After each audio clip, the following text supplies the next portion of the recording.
तो ये कहानी शुरू होती है एक खाली दफ्तर की खामोशी से और एक सीसीटीवी स्क्रीन की ठंडी बेरंग रोशनी से। एक ऐसी कहानी जो शायद कई रातों तक सोने न दे। कहानी सुनाने वाला कोई हीरो नहीं है, बस एक आम सा इंसान है, एक छोटी सी कंपनी में नाइट शिफ्ट करने वाला। रात का सन्नाटा, अकेलापन, सब कुछ आप जानते हैं, बिल्कुल नॉर्मल था। पर बस उस एक भयानक रात तक। जरा सोचिए, 4 मंजिलों की एक बड़ी सी बिल्डिंग और उस पूरी बिल्डिंग में है सिर्फ 2 लोग। एक जो ये कहानी सुना रहा है अपने कंप्यूटर पर, और दूसरा नीचे गेट पर बैठा एक गार्ड। अंदाजा लगाइए कि वो अकेलापन कितना कितना भारी रहा होगा। और फिर घड़ी में बजते हैं रात के 2:30, ठीक 2:30 बजे। यही वो वक्त था जब सब कुछ बदल गया।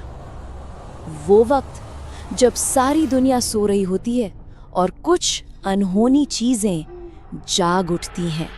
शुरुआत हुई एक बहुत ही मामूली सी बात से। उसका सिस्टम अचानक हैंग हो गया, तो उसने सोचा चलो एक छोटा सा ब्रेक ले लेते हैं, नीचे चलते हैं। लेकिन उसे बिल्कुल अंदाजा नहीं था कि ये छोटा सा फैसला उसे एक ऐसी सच्चाई दिखाने वाला है जिससे वो शायद जिंदगी भर भागना चाहेगा। तो जब वो नीचे पहुंचा, उसने देखा कि गार्ड का बर्ताव कुछ अजीब सा था। उसकी आंखें ना सीसीटीवी मॉनिटर पर जैसे जम गई थीं, बिल्कुल ऐसे जैसे उसने सच में कोई भूत देख लिया हो। और फिर गार्ड ने वो सवाल पूछा, एक सवाल जिसने सब कुछ बदल कर रख दिया। सवाल बहुत सीधा था, लेकिन उसकी आवाज में एक अजीब सा डर था, एक उलझन थी। उसने पूछा, अरे तुम तो अभी ऊपर ही थे ना? जैसे ही उसने स्क्रीन पर नजर डाली, उसके पैरों तले से जमीन खिसक गई। सोचिए, स्क्रीन पर उसी के फ्लोर के लाइव फुटेज चल रही थी और उसकी अपनी डेस्क के ठीक पास वो खुद खड़ा था। पर ये कैसे हो सकता है? वो तो यहाँ नीचे गार्ड के साथ खड़ा था। उसके दिमाग ने फौरन कहा होगा, नहीं, ये कोई पुरानी रिकॉर्डिंग होगी, कोई ग्लिच होगा। लेकिन गार्ड के सिर्फ 3 शब्दों ने उसकी आखिरी उम्मीद भी तोड़ दी। उसने कहा, नहीं, ये लाइव है। और फिर जो हुआ वो शायद किसी बुरे से बुरे सपने से भी ज्यादा खौफनाक था। स्क्रीन पर जो वो खड़ा था, उस हमशक्ल ने बहुत धीरे से अपना सिर घुमाया और सीधा कैमरे की तरफ देखा। और फिर वो मुस्कुराया, एक ऐसी मुस्कान जिसमें इंसानियत का कोई नामो निशान नहीं था। डर और घबराहट के मारे वो दोनों ऊपर की तरफ भागे। उन्हें अपनी आंखों से देखना था कि ये क्या हो रहा है। उन्हें ये साबित करना था कि जो स्क्रीन पर दिखा वो बस एक धोखा था, एक वहम था। लेकिन जब वो अपने फ्लोर पर पहुंचे तो पूरा फ्लोर बिल्कुल खाली था।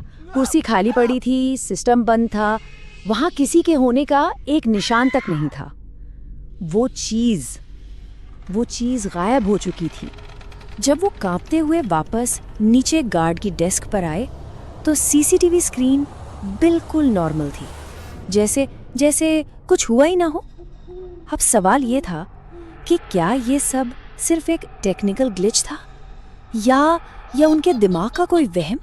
उस रात के बाद तो उसने पक्का मन बना लिया था कि वो ये नौकरी छोड़ देगा। कौन ऐसी जगह काम करना चाहेगा, है ना?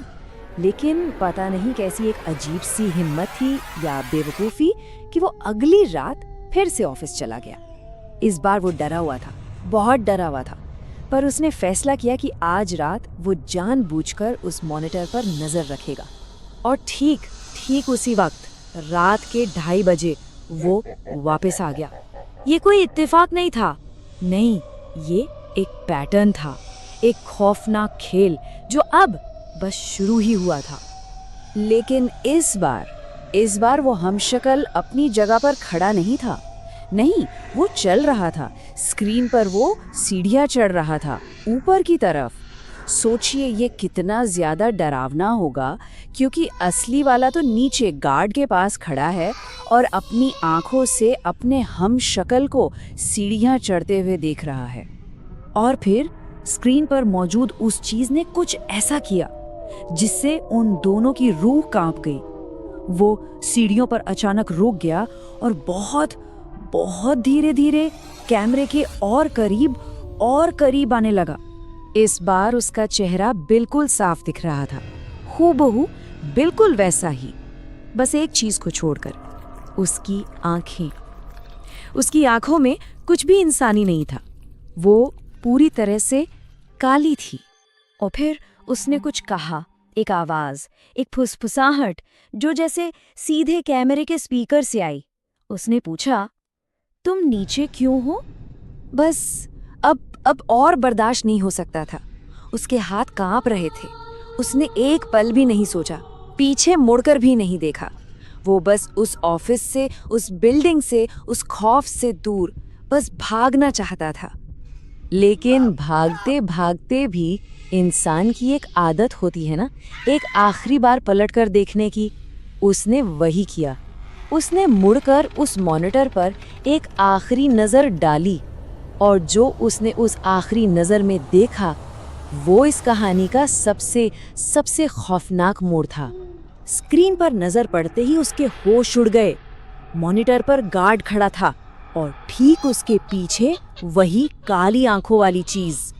उस चीज ने अपना शिकार बदल लिया था। लेकिन असली खौफ ये नहीं था। असली खौफ ये था कि स्क्रीन पर गार्ड के साथ वो खुद भी खड़ा था, स्क्रीन को घूरता हुआ। तो अगर वो भाग रहा है तो फिर मॉनिटर पर कौन है? तो सवाल यही है, अगर वो चीज अब गार्ड के पीछे है और कहानी सुनाने वाला तो भाग चुका था, तो फिर मॉनिटर को कौन देख रहा है? और सबसे जरूरी और डरावना सवाल, अगर वो भाग चुका था तो ये कहानी हमें सुना कौन रहा है?